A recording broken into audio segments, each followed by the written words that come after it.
Jaisalmer road स्थित फतेह मंजिल में संगठन सर्जन अभियान के तहत आज परमाणु नगरी पोकरण में एक महत्वपूर्ण बैठक का आयोजन किया गया। बैठक का स्थान फतेह मंजिल रहा, जहां पार्टी पदाधिकारियों, जनप्रतिनिधियों और कार्यकर्ताओं की विशेष उपस्थिति देखने को मिली। इस विशेष बैठक में AICC द्वारा नियुक्त ऑब्जर्वर सुशांत मिश्रा, महिला कांग्रेस की प्रदेशाध्यक्ष सारिका सिंह, पूर्व मंत्री साले मोहम्मद और जिलाध्यक्ष उम्मेद समेत कांग्रेस के कई वरिष्ठ पदाधिकारी मौजूद रहे। बैठक में संगठन की रूपरेखा को लेकर गहन चर्चा हुई, जिसमें जमीनी स्तर पर संगठन को और मजबूत करने के लिए विभिन्न रणनीतियों पर विचार किया गया। बूथ स्तर तक पार्टी की पकड़ मजबूत करने के प्रयासों पर जोर, आगामी चुनावों की तैयारी में संगठनात्मक ढांचे को सशक्त करने की रणनीति, महिला और युवा कार्यकर्ताओं को नेतृत्व में लाने की दिशा में विचार विमर्श। पार्टी पदाधिकारियों ने कार्यकर्ताओं से संवाद करते हुए कहा कि यह अभियान केवल पुनर्गठन नहीं, बल्कि नवनिर्माण का मिशन है। संगठन की मजबूती के लिए सभी नेताओं ने एकजुटता और निरंतर संवाद को जरूरी बताया। यह बैठक कांग्रेस के आगामी चुनावी अभियान की तैयारी का हिस्सा मानी जा रही है, जिससे स्पष्ट है कि पार्टी जमीनी स्तर पर सक्रियता बढ़ाने में कोई कोरक्सर नहीं छोड़ रही। संगठन संयोजन कार्यक्रम का आगाज हुआ है, लगातार जैसलमेर से 3 दिनों से चालू हो रहा है, क्या कहेंगे उसको लेकर? देखो, हमारे पार्टी के राष्ट्रीय अध्यक्ष खड़गे साहब और हमारे प्रतिपक्ष के नेता आदरणीय युवा नेता राहुल गांधी जी ने पूरे देश के अंदर ये निर्णय लिया था कि जो 2025 है वो 2025 संगठन सर्जन के लिए रहेगा। और आपने देखा पूरे देश के अंदर जो है, जो भी जिला स्तर में जिलाध्यक्ष का चयन हो, चाहे अन्य पदाधिकारियों का चयन हो, चाहे प्रदेशों को में अध्यक्षों का चयन हो, उन सब के लिए एक प्रक्रिया उन्होंने तय की है कि तमाम अलग अलग प्रदेशों से और AICC की तरफ से ऑब्जर्वर नियुक्त किए गए हैं, वो जिला स्तर पर जाएंगे। और ये अच्छी बात है कि संगठन सर्जन अभियान के तहत जो राहुल गांधी जी ने यहाँ पर ऑब्जर्वर भेजे हैं, पर्यवेक्षक भेजे हैं, जो PCC की तरफ से और AICC की तरफ से हैं, वो तमाम हमारे रूट लेवल पे जो कांग्रेस का नीचे जो ढाणी में गांव में अंदर कार्यकर्ता बैठा है, उस कार्यकर्ता की बात सुनी जाए। वो अपने जिले के अंदर किस प्रकार का DCC का प्रेजेंट चाहता है, किस प्रकार के हमारी BCC होनी चाहिए, कौन से हमारे पदाधिकारी होने चाहिए, तो ये तमाम चीज़ें उन्होंने इस प्रकार के पर्यवेक्षक भेज करके एक कार्यकर्ता की राय शुमारी की है। तो अच्छी बात है। हमारे जैसलमेर में पिछले 3 दिन से हमारे जो AICC मिश्रा जी और प्रदेश की महिला अध्यक्ष, उनके साथ में 2 और पदाधिकारी जो सचिव पद के हैं, वो लोग आए हैं। 3 दिन से जिले में घूम रहे हैं, हर ब्लॉक में जा रहे हैं, जिला स्तर पर मीटिंग ली, वहाँ ब्लॉक स्तर में कार्यकर्ताओं की बात सुनी जा रही है कि यहाँ के कार्यकर्ता क्या चाहते हैं, यहाँ के पदाधिकारी क्या चाहते हैं, यहाँ के नेताओं की लोगों की क्या भावना है। तो वो तमाम बातें सुनी हैं। तो हमारे कार्यकर्ताओं ने भी रायशुमारी दी है। उन्होंने एक ही बात की है कि आपकी जो रायशुमारी है वो ईमानदारी के साथ में प्रदेश लेवल पर और AICC तक ये रायशुमारी दी जाएगी। और जो कार्यकर्ताओं की राय होगी, जिनके लिए कार्यकर्ताओं ने रायशुमारी की है, वो जिले का अध्यक्ष होगा। निकाय चुनाव को लेकर भी क्या तैयारी चल रही कांग्रेस की, किस तरीके से? अभी तक तो आप देख रहे हैं कि अभी जो सत्ता में लोग बैठे हैं, उन्होंने कहा कि 1 स्टेट 1 इलेक्शन। जो इलेक्शन का समय था, वो समय तो अभी भी लोग इंतजार कर रहे हैं। आज पंचायतों का परिसमन प्रशासक लगा रहे हैं, और दूसरी बार जो जिनका समय पूरा हो गया उनके प्रशासक हैं। तो जब तक सरकार चाहती नहीं है, क्योंकि उनको डर लग रहा है, भय लग रहा है कि चुनाव हो जाएंगे तो कहीं ना कहीं जनता, क्योंकि इन्होंने 2 साल में कोई काम तो किया नहीं, जनता में त्राही मची हुई है, पूरे राजस्थान में हालात ख़राब हैं।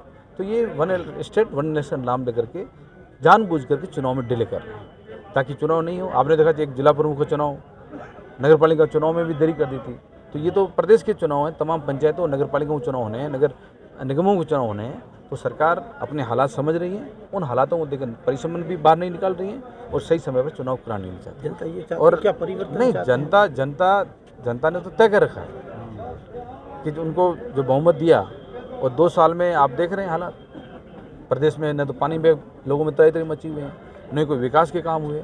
आज नरेगा के काम ठप पड़े हैं, नगर पालिकाओं में अभियान चला रहे हैं, अधिकारी अंदर बैठ नहीं रहे, पट्टे देने की बात कर रहे हैं, पट्टे मिल नहीं रहे, उल्टे लोगों को परेशान किया जा रहा है। तो ये तमाम हालात सामने हैं। तो मैं समझता हूँ जनता तो न तय कर रखा है कि आने वाला जो चुनाव होगा वो कांग्रेस पार्टी एक तरफा चुनाव जीतेगी, और तमाम कांग्रेस के पंच से लेके और चेयरमैन तक, सरपंच तक कांग्रेस पार्टी की बनेगी। कार्यकर्ताओं में जिस तरीके से जोश उत्साह देखा जा रहा है, क्या इस बार परिवर्तन होगा जिलाध्यक्ष को? देखो, आज देख रहे हैं आज कितना कार्यकर्ताओं में जोश हैं। आज हर गांव ढाणी से हमारा कार्यकर्ता इस मीटिंग में आया है अपनी राय देने के लिए।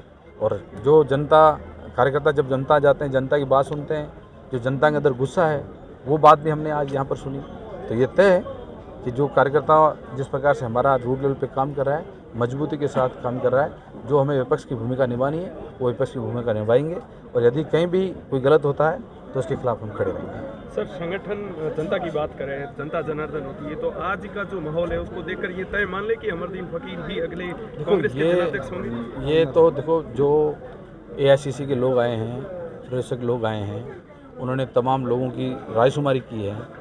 तो वो 4 ब्लॉक हैं, एक जिला स्तर पर मीटिंग हुई है, तो वो राय सब उनके पास में है। मैं हर मीटिंग तो नहीं गया कि हर आदमी ने क्या राय दी है, पर ये हमने तो ये कहा है कि भाई जो कार्यकर्ताओं ने राय दी है उस राय को आप ईमानदारी के साथ लेना। अब उन्होंने इसमें खुला मंच है, कोई भी आप प्रदेश जिले के अध्यक्ष बनना चाहते हैं तो अपना फॉर्म दे सकते हैं, फॉर्म भर सकते हैं, कोई भी व्यक्ति हो, कार्यकर्ता हो। तो उसके बाद में कार्यकर्ताओं की जो राय है वो राय किसके पक्ष में ज़्यादातर है, तो उसके बाद वो ईमानदारी से काम करें। बाकी देखो, अमरदीन 2 साल पोकरण के विकास को किस वजह से देखते हैं आप? मैं तो ये कहता हूँ, जो हमने 5 साल में काम किए हैं, यदि वो काम भी समय पर पूरे कर दें और यदि उनके फीते काट दें तो इनके 5 साल निकल जाएंगे। और ये बड़ी बड़ी बातें जरूर कर रहे हैं, पर धरातल पे काम नहीं है। आज धरातल पे हालात ये हैं, लोगों को पीने का पानी नहीं मिल रहा साफ। आज गर्मी के अंदर हालात ऐसे हो जाते हैं कि लोग 2-2 हज़ार रुपये पानी के टैंकर लेके आते हैं। आज हॉस्पिटल में क्या हो रही है, मौतें हो रही हैं, बीमारियाँ फैल रही हैं। आज हालात क्या है, कोई डॉक्टर संभालने वाला है, बड़ी बड़ी बातें ये कर रहे हैं। हमारे टाइम कहते हैं कि प्लास्टर गिर रहा है, आज क्या हो रहा है? हमने तो जिला हॉस्पिटल बनाया है। आपका काम था कि उसको एक जो समय पे पूरा होना चाहिए था उस समय में पूरा करके जिला हॉस्पिटल को चालू करते, ताकि यहाँ के जिला हॉस्पिटल बनती तो पोकरण के लोगों को फ़ायदा मिलता। तमाम जो हमने सुविधाएं बनाई हैं वो सुविधाएं आज तक वहाँ शुरू हो जाती, पर उनकी ढिलाई वजह से आज मेडिकल कॉलेज हमारा, तो मेडिकल कॉलेज में डिले हो रहा है। आज सही समय पर मेडिकल कॉलेज ही बन जाए तो उसका कितना फ़ायदा हो जाएगा। आज यहाँ के हमारे बच्चे नर्सिंग में जाएंगे, पैरामेडिकल में जाएंगे, यहाँ के डॉक्टर बनेंगे, यहाँ के बच्चों को सुविधा मिल जाएगी। तो ये तमाम चीज़ ध्यान नहीं दे रहे हैं, हम पे उन्होंने आरोप लगाते रहे, फिर इनके खुद के 2 साल में ये कोई भी काम नहीं कर पा रहे हैं। आज सड़कों को लेकर हैं, हमने सड़कों को जाल बिछाया था। आज ये खुद जब डबल सड़कों में चलते हैं तो कांग्रेस को दुआएं देते होंगे कि ये काम कांग्रेस ने किया, हम नहीं कर पाए। तो मैं तो ये कह रहा हूँ, जो हमने काम किए हैं यदि वो 5 साल में वो सही समय पर पूरे हो जाए, चाहे कृषि महाविद्यालय के काम हो, चाहे पंचायत समितियों का काम हो, चाहे अन्य बड़े काम हैं, उन कामों को ये 5 साल में पूरा कर दे तो भी जनता के लिए भला हो जाएगा। अभी 2 साल में सिर्फ इन्होंने बातें की हैं। अब इनके पास सिर्फ 1.5 साल बचा है, समय भले 3 साल का हो। अब 2 साल का जो बजट होता है वो 2 साल का बजट महत्वपूर्ण होता है, तो 2 साल में बजट महत्वपूर्ण नहीं ला पाए जो समय पर पूरा होता, तो अभी इनके पास सिर्फ 1.5 साल बचा है। इन 1.5 साल में मुझे नहीं लगता कि ये पोकरण के लिए काम करेंगे। आज इनके खुद भी अंदर हालात देख लो, पार्टी के अंदर कितनी बातें हो रही, झगड़े हो रहे हैं। आज बीजेपी के खुद नेता जाकर के धरने दे रहे हैं वहाँ पर जिला स्तर पे, वो भी आप लोगों ने देखा होगा। तो ये धरने देने की आवश्यकता क्यों पड़ रही है? आज आपकी डबल इंजन की सरकार है, दिल्ली से लेके राजस्थान से लेके नीचे स्तर पे आपको कोई काम कराना है, धरना देने की जरूरत नहीं है। आप अरुण गोचर की वो मांग कर रहे हैं तो वाजिब मांग नहीं है क्या?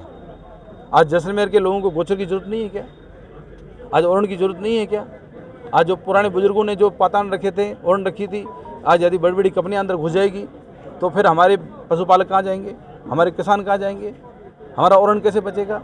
तो आज ये मतलब वाहवाही झूठी लेने के लिए धरने में जा रहे हैं, वहाँ प्रदर्शन करा रहे हैं, पर जो सरकार में सत्ता में बैठे हुए जो सरकार से निर्णय करना चाहिए दिल्ली से जयपुर से, वो निर्णय ये नहीं करा पा रहे हैं। तो ये सिर्फ दिखाव कर रहे हैं। तो इनकी हालात आपके सामने है। अब जनता समझ चुकी है कि हमने जो गलती की है उस गलती का हमें भुगत रहे हैं, पर आने वाले टाइम में जनता ने तय कर रखा है कि वापस सत्ता कांग्रेस की आएगी। पोकरण में लगातार चोरियां हो रही है, इसको लेकर क्या कहेंगे आप? देखो, ये बड़ा गंभीर मामला है कि चोरियां लगातार, एक पुलिस इंस्पेक्टर के घर चोरी हो गई, सुने घर में लोग जो कहीं चले जाते हैं 1 दिन 2 दिन छोड़ करके, उनमें चोरियां हो रही हैं, पर आज तक खुलासा नहीं हो रहा है। तो ये अच्छी बात नहीं है। आज चोरों के इतने हौसले बुलंद हैं, तो मैं तो चाहूँगा पुलिस प्रशासन से कि कोई भी चोरी होती है, और चोरी और तो क्या, मेरे खुद के ट्यूबवेल का ट्रांसफार्मर चला गया और आज तक वो ट्रांसफार्मर मिला नहीं, फिर पुलिस पे रिपोर्ट दर्ज है। टावर की बैटरियाँ 25-25, 30 टावर की बैटरियाँ चोरी हो गई, आज तक वो टावर की बैटरियाँ पुलिस कार्रवाई नहीं कर रही। तो ये किसके वजह से हो रही है? तो यदि पुलिस प्रशासन सुस्त रहेगा तो चोरियाँ बढ़ेगी। तो हमारे टाइम तो बीजेपी वाले धरने देते थे तो आज दूसरी बात हम धरने दे रहे हैं तो चोरियों खुलासा क्यों नहीं करा रहे?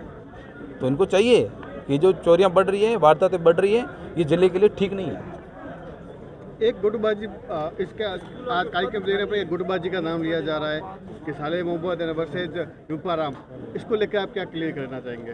देखो, ये गुटबाजी कुछ लोगों की बनाई हुई है जो कि संगठन जुड़े हुए हैं या हमारे बीजेपी से जुड़े हुए लोग हैं। वो लोग बातें कर रहे हैं गुटबाजी, हमारी कोई गुटबाजी नहीं है। हम तो चाहते हैं 36 कौम का सम्मान करते हैं। आज राहुल गांधी ने नीचे स्तर पे राजकुमारी कार्यकर्ताओं से की है, तो ये कार्यकर्ता से पूछ रहे हैं ना, तो गुटबाजी से कहाँ बात आ गई? आज कार्यकर्ता जो बात कहेगा वही बात तो वहाँ तक ले जाएगी। तो ये मीडिया में कुछ लोगों ने फैलाई है कि ये तो फलाना परिवार है, ये फलाना गुट है। परिवार किसी का नहीं चलता, गुटबाजी हम कोई किसी की नहीं चलती। पार्टी कांग्रेस है जिसमें 36 कौम का सम्मान है, कांग्रेस पार्टी है तो हम हैं। बाकी देखो, ओबीसी का मैं भी सम्मान करता हूँ। आज ओबीसी में जो रूपाराम जी ने आंकड़े दिए कि भाई आज 46% ओबीसी है, अच्छी बात है। आज यदि एससी एसटी और माइनॉरिटी 23% है और 46% है, तो मैं तो कहता हूँ कि भाई जिला अध्यक्ष की बात करें, 10 साल तो हमारे कांग्रेस में मूल ओबीसी के जिला अध्यक्ष थे, चाहे गोविंद भार्गव हो चाहे उमेश सिंह जी हो।